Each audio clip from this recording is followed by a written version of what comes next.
There are two types of string matching used in most high-performance systems. Inexact or approximate string matching is the technique of finding strings that match a pattern approximately rather than exactly. This is usually done by finding substring matches inside a given string. Today, however, we'll be looking at how the Boyer-Moore-Horspool algorithm works to match exact patterns. The Boyer-Moore-Horspool algorithm is a simplification of the Boyer-Moore algorithm published in 1977 by Robert Boyer and J. Strother Moore. The algorithm trades space for time by using a pre-processed table of results in order to skip as many characters as possible. This gives it an average runtime of O of n and a worst case runtime of O and nm, where m is the length of the pattern to be found, i.e. the search string, and n is the length of the text to be searched in. The algorithm is split into two parts. First, a bad match table is built from the search string containing the number of places to shift when a bad match occurs. We will see how this is done shortly. Once the first stage has been completed and the bad match table built, stage 2 performs a search algorithm. It does this by first matching the last character in the search string against its counterpart in the text, shown here in red. It does this by first matching the last character in the search string against its counterpart in the text, shown here in red. It does this to allow for more efficient bad match skipping. If a bad match occurs, the bad match table is used to work out how many characters the search string can shift. Let's now build the bad match table for the word truth. First, its length of 5 is set as the default shift length in the table, represented by the question mark.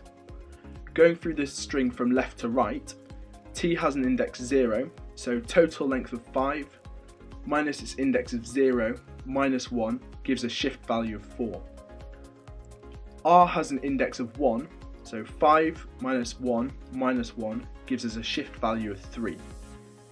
U has an index 2, so 5 minus 2 minus 1 gives us a shift value of 2. Next, we see that t is already in the table, so we overwrite the old shift value of 4 with its new value of 1. Note that we always skip the last letter because this is what the default value is used for.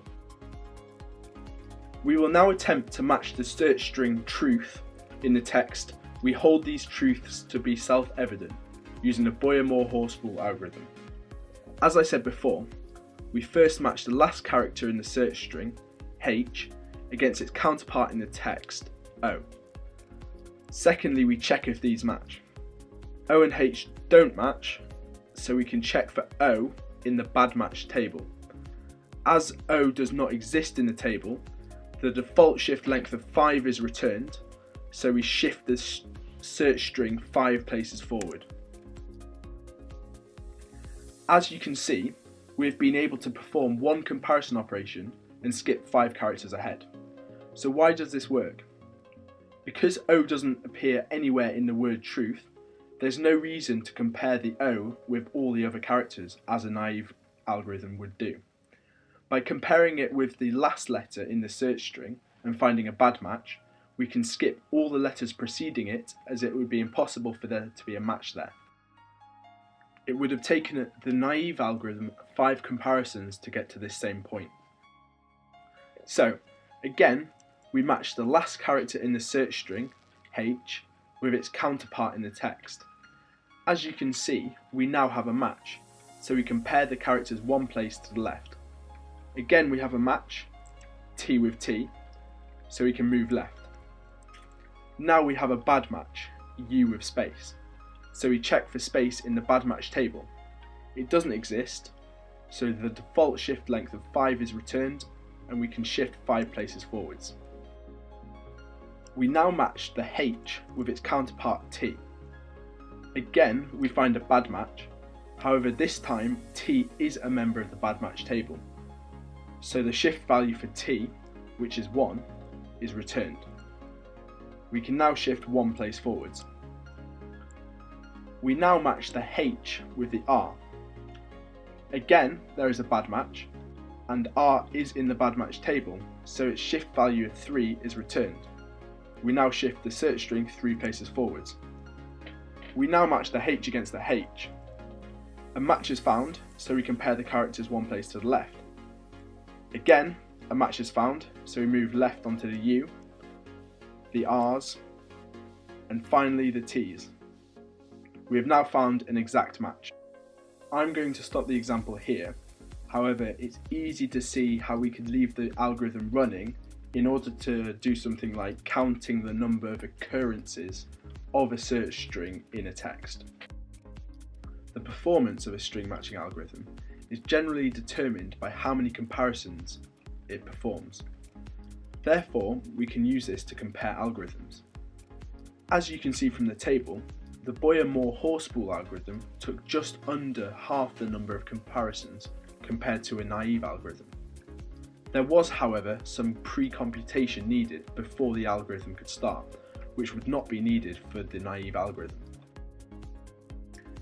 The time complexity of the Boyer-Moore-Horspool algorithm can be split up into two parts. First, the pre-computation runs in time big O of m plus size of sigma, where m is the search string and sigma is the input alphabet. The second part, the matching, runs in time big theta of mn, where m is the search string and n is the text. In conclusion, you have now seen how the Boyer-Moore-Horspool algorithm works to find an exact match in a search text. This algorithm works best with a bigger alphabet, an alphabet being the number of unique characters in the search string, as this allows it to skip forward more places per comparison. It is not, however, able to use more complex string matching, such as regular expressions. Finally, due to the pre-computation needed and the space this requires, sometimes the naive search algorithm is best for short, one-off searches.